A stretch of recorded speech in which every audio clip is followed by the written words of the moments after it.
This film demonstrates how to replace components of the disc brake. For the correct installation of those brake components, the following tools are required. Piston retracting tool, dial indicator supported on a magnetic stand, torque wrench, and further standard tools. Once the car is lifted, check the wheel bearings as well as all components of the steering system. Any looseness should be removed through adjustment or replacement. First, remove the wheel.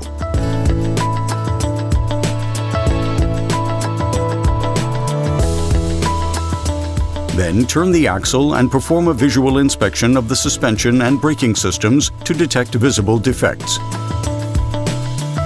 Among other things, you should also check the condition of the joint dust covers and the brake hoses. Brake hoses expand and weaken due to thermal stress and environmental impacts. This reduces the pressure transferred to the brake caliper, and the braking process may occur to be insufficient and dramatically ineffective. Brake hoses should be replaced every 2 to 5 years depending on the vehicle. Bosch brake hoses are characterized by the use of OE identical connectors and hose materials, a maximum mechanical strength, and chemical resistance to oils, fuels, and environmental influences. Start removing the brake caliper, which is fixed by 2 bolts. Then carefully inspect the dust cover of the brake piston. If the dust cover is damaged or the brake piston rusty, replace the brake caliper with a new one. Place the brake caliper securely so as not to damage the brake line without limiting access to the rest of elements. Before disassembling the carrier, the brake pads have to be removed. This is done by taking off the mounting bolts.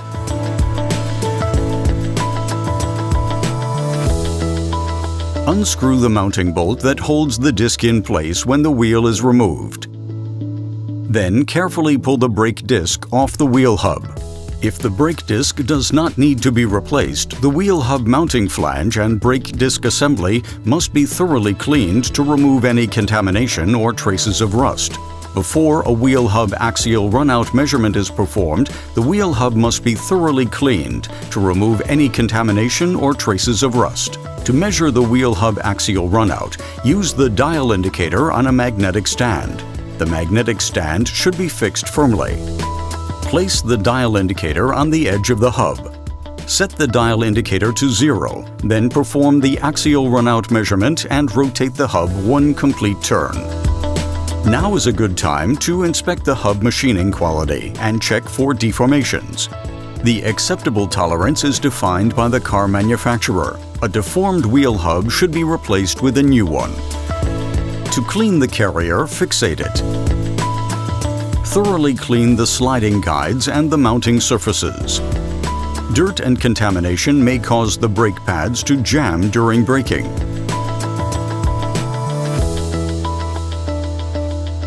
All carrier brake pads contact surfaces should be treated with a thin film of brake lubricant. Apply lubricant on the brake pad contact surface on the carrier. Bosch recommends Superfit lubricant.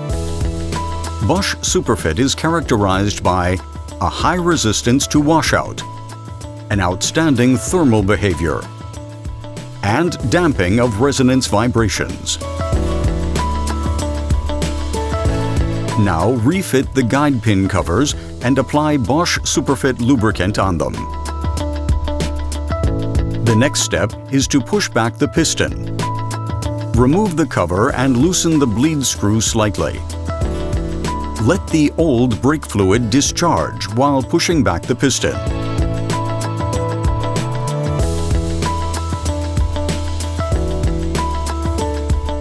Use a piston retracting tool to retract the piston completely. This ensures that contaminated fluid cannot be pushed back up through the hose, as this could damage the ABS hydraulic unit.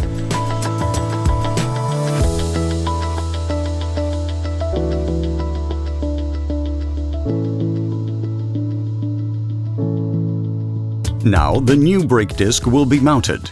Bosch brake discs are characterized by extremely tight manufacturing tolerances, a high level of mechanical and thermal stability. Install the brake disc on a clean, fat and oil-free surface of the hub. Now screw in the mounting bolt securing the brake disc. To measure the brake disc axial runout, press the brake disc firmly to the hub. Distance plates can be used to compensate the thickness of the wheel rim. The wheel bolts have to be tightened evenly using a torque wrench. Place the dial indicator 0.4 inch from the edge of the brake disc. Set the dial indicator to 0. Mark the initial point from which you start the measurement. For ventilated brake discs, measurements should be performed on both sides. The results of the brake disc axial runout measured on both sides must not exceed the acceptable limit specified in the EasyTronic. Then the carrier can be reinstalled on the wheel hub. Information about the tightening torque required can be found in the EasyTronic. Now the new brake pads will be installed. Bosch brake pads are characterized by a short run-in time, high friction stability, and a high shear strength. A low compressibility,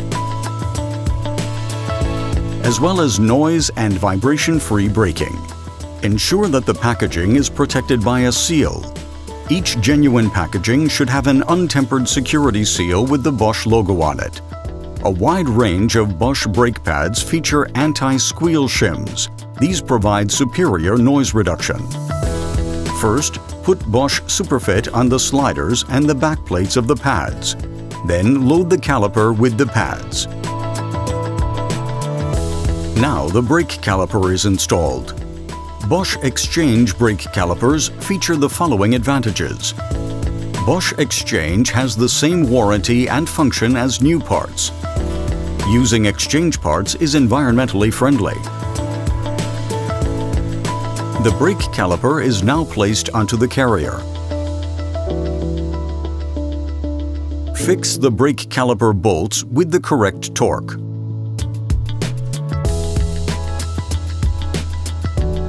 Now the brake hose has to be reconnected to the caliper. Connect the other side of the brake line and clip it back into place.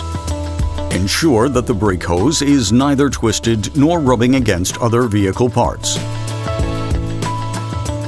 The brake bleeding procedure is the next step to be performed. Brake bleeding should always be performed after any work on hydraulic elements.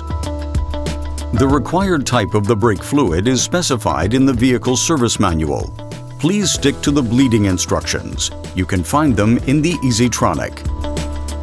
Prior to refitting the wheels, make sure that the brake hose is located correctly. Before installing the wheel, inspect the condition of the contact surface between the rim and the brake disc.